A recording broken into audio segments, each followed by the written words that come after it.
Guys, welcome back to our YouTube channel, Praveen's Academy.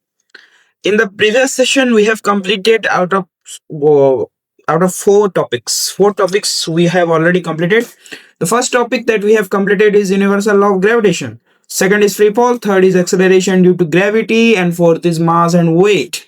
In the mass and weight, we have discussed that how the mass and weight varies from time to time or gravitation.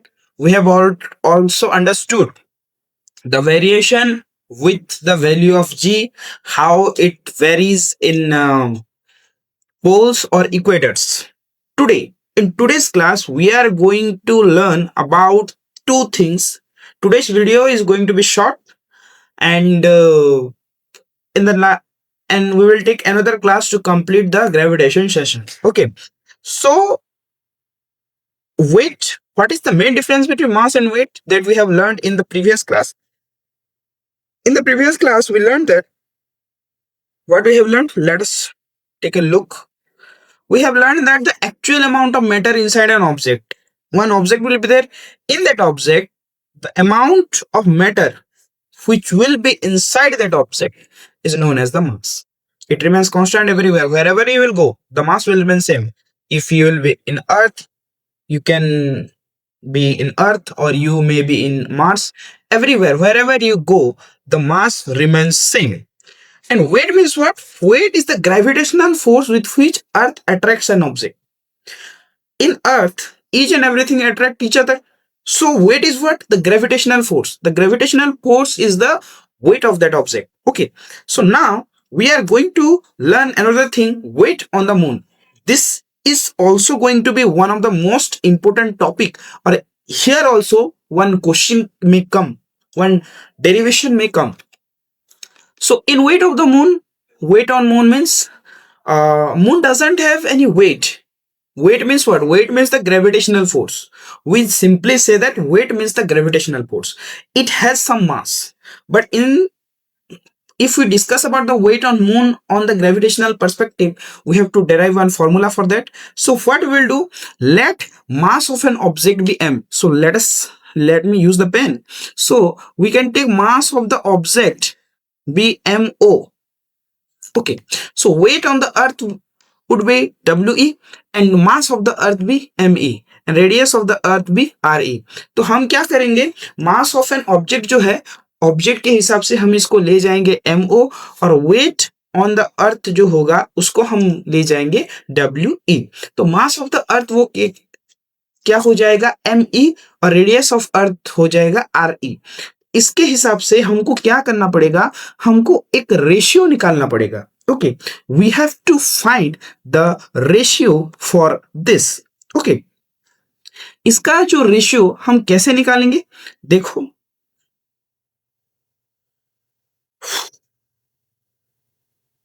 Wait of earth by weight of moon, ऐसे करके हमको निकालना पड़ेगा.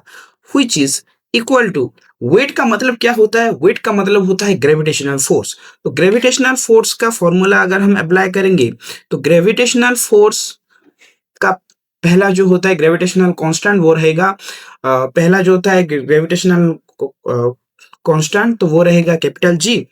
उसके बाद हम लिखेंगे mass of earth जो कि होगा एम ई, और उसके बाद रहेगा मास ऑफ ऑब्जेक्ट जिसको हम लिखेंगे M O by R E square. R E square मतलब रेडियस ऑफ अर्थ का स्क्वायर. उसके बाद इसको हम डिवाइड कर देंगे, डिवाइड करके लिखेंगे कैपिटल जी, ग्रेविटेशनल कांस्टेंट रहेगा.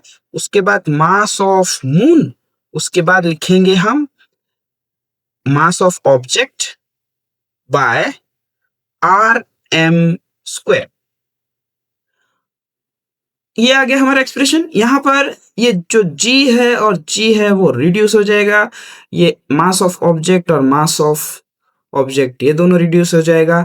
तो हमारे पास जो आएगा वो आएगा क्या, वेट ऑफ अर्थ और weight of moon is equal to, हमारे पास आ जाएगा M E by R E square total bye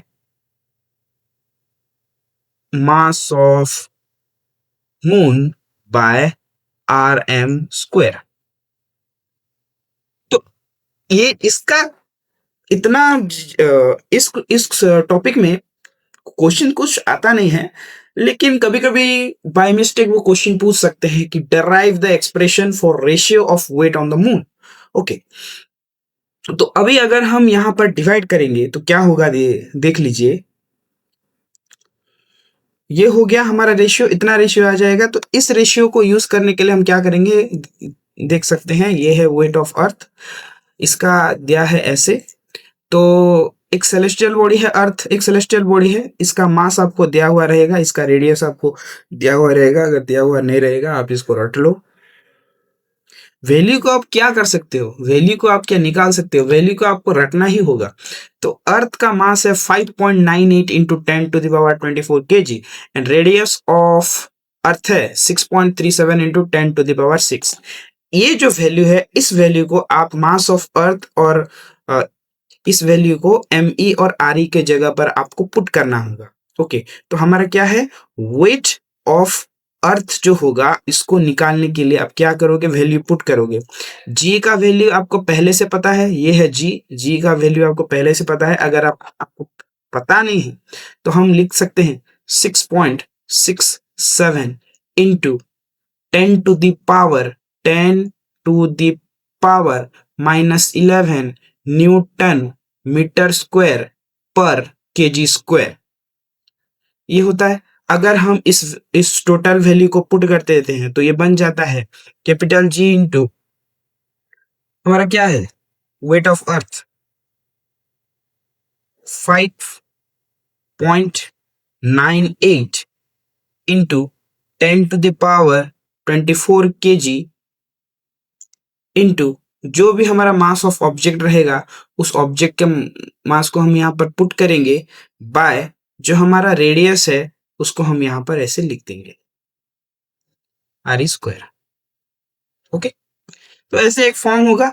उसके बाद ऐसे फॉर्म करने के बाद हमारे पास वेट ऑफ अर्थ एक इस टाइप का एक वैल्यू चलाएगा। वेट ऑफ अर्थ 1.474 इंटू 10⁻11 और वेट ऑफ मून जो आ जाएगा वो हो जाएगा 2.431 into 10⁻10 into capital G into capital M. जब हम इनका रेशियो निकालेंगे तो ऑब्वियसली एक रेशियो ही निकाला जाता है, weight of earth by weight of moon is equal to, आपको इन सबको पुट करना होगा 1.474 into 10⁻11 into capital G into small m by, ये वैल्यू आपको नीचे पुट कर देना है। कैसे कैसे पुट करोगे, 2.431 into 10⁻11 into capital G into small m, ये आपको पुट कर देना है। पुट करने के बाद जब इसको काटा छुटी आप लोग करोगे, ऐसे काटा छुटी सब करोगे, देखो एग्जाम में जब इस टाइप का क्वेश्चन आएगा तो आपको क्या करना है, आपको इसको कैलकुलेट करने नहीं बैठना है। अगर आप कैलकुलेट करते बैठोगे तो बहुत ही अजीब नंबर आ जाएगा, जिससे आप लोगों का कंफ्यूजन बढ़ सकता है। हम लोग को सिर्फ इसका वैल्यू याद रखना है। इसका वैल्यू होता है, इसका वेट ऑफ अर्थ और मून का जो रेशियो होगा वो होगा 1/6। इसको हमको याद कर लेना है। अगर थोड़ा टाइम बचता है तो ऐसे आप काट देना, लेकिन मैं वार्निंग दे रहा हूं, आप इसको सॉल्व कभी भी मत करना। हुआ, आप लोग को खाली इसका वैल्यू याद रखना है, जैसे कि आपका टाइम बच सकता है। ओके, तो हम क्या करेंगे, ये वैल्यू हम पुट कर लिए। पुट करने के बाद हम लिख सकते हैं WE/WM इज इक्वल टू 1/6। यही है हमारा रिक्वायर्ड वैल्यू, ये वैल्यू ही हमें चाहिए। ओके, हम लिख सकते हैं, इससे हम लिख सकते हैं वेट ऑफ अर्थ जो होगा 1/6 ऑफ वेट ऑफ मून। मतलब इससे हमको ये कंक्लूजन मिला कि अर्थ का वेट मून की वेट से 1/6 टाइम्स है। तो ये था हमारा वेट ऑन मून का कॉन्सेप्ट। अभी नेक्स्ट चलते हैं हमारा next concept, thrust and pressure. Thrust and pressure को समझने से पहले मैं आपको कुछ और चीज बोलना चाहता हूं। देखिए, हमारा जो थ्रस्ट एंड प्रेशर रहता है, मैं आपको कुछ सिचुएशन देता हूं। मान लीजिए आप एक रेत की जगह पर गए हैं, you have went to one of the desert. जब आप वहां पर खड़े हुए तो आपका जो जमीन है नीचे घिसता चला गया, जब आप पूरा पूरी खड़े हो गए। लेकिन जब आप पूरा मतलब वहां पर मतलब लाए कर गए या सो गए, आप लोग, आपका बॉडी उसमें घिसा ही नहीं। इसका रीजन क्या हो सकता है? क्योंकि जब आप लाए किए, वहां पर दो चीजें हुआ, एक है परपेंडिकुलर और एक है नो परपेंडिकुलर। तो परपेंडिकुलर का मतलब क्या है? आप लोग मैथ्स में समझे होंगे। परपेंडिकुलर मतलब एक ऐसे एक सिंबल को हम बोलते हैं परपेंडिकुलर। परपेंडिकुलर मतलब जिस कंडीशन में वहां एक 90 डिग्री फॉर्म होगा। मान लीजिए आप ऐसे कील, यहां पर एक इंसान कील ठोक रहा है। परपेंडिकुलर मतलब यहां पर जब 90 डिग्री ऐसे फॉर्म हुआ, तो 90 डिग्री फॉर्म होने पर, जब आपका 90 डिग्री फॉर्म हो रहा है तो वहां पर एक फोर्स एक्ट कर रहा है। तो फोर्स जब परपेंडिकुलर एक्ट करेगा तब भी आप नीचे ऐसे घिसते चले जाओगे। जो फोर्स परपेंडिकुलरली एक्ट करता है उसको हम बोलते हैं थ्रस्ट।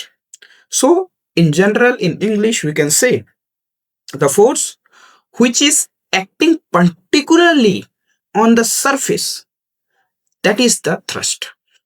तो हम ये बोलेंगे कि पर्टिकुलरली जो चीजें, एक फोर्स अगर पर्टिकुलरली एक सरफेस एरिया पर परपेंडिकुलरली एक्ट कर रहा हो, उसको हम बोलेंगे thrust. So the perpendicular force acting on surface of the object is known as what? Thrust.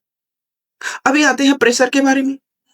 इसी का ही बेस्ट एग्जांपल देंगे। यहां पर एक ही जगह पर वो फोर्स अप्लाई कर रहे हैं, यहां पर वो एक ही जगह पर फोर्स अप्लाई कर रहे हैं, तब ये कील जो है वो अंदर जा रहा है।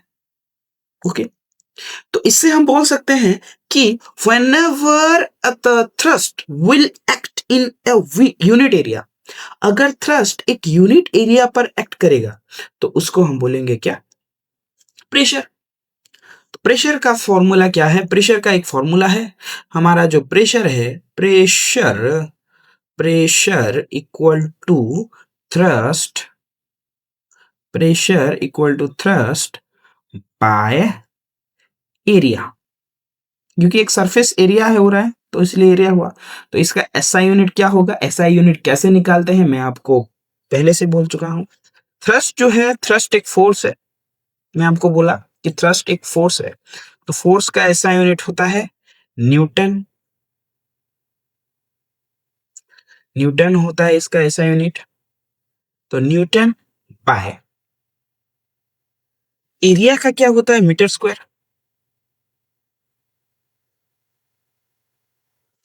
तो प्रेशर का ऐसा यूनिट हो गया न्यूटन पर मीटर स्क्वायर। इसको हम बोल सकते हैं न्यूटन मीटर, न्यूटन पर मीटर स्क्वायर।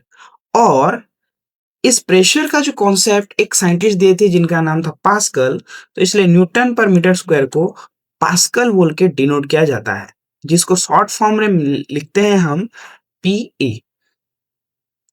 तो इतना था आज का क्लास। आज का क्लास आपको कैसा लगा? लाइक करें, शेयर करें, सब्सक्राइब करें। देखिए भाई, मैं आपको बहुत मेहनत से अच्छे से पढ़ाने के लिए कोशिश कर रहा हूं, तो आप लोग प्लीज शेयर करें, ज्यादा से ज्यादा आपके दोस्त सबको शेयर करें, और उसके बाद बेल आइकन को क्लिक करें ताकि हमारा जो लेटेस्ट जो भी वीडियो आए आपके पास पहले आके पहुंचे।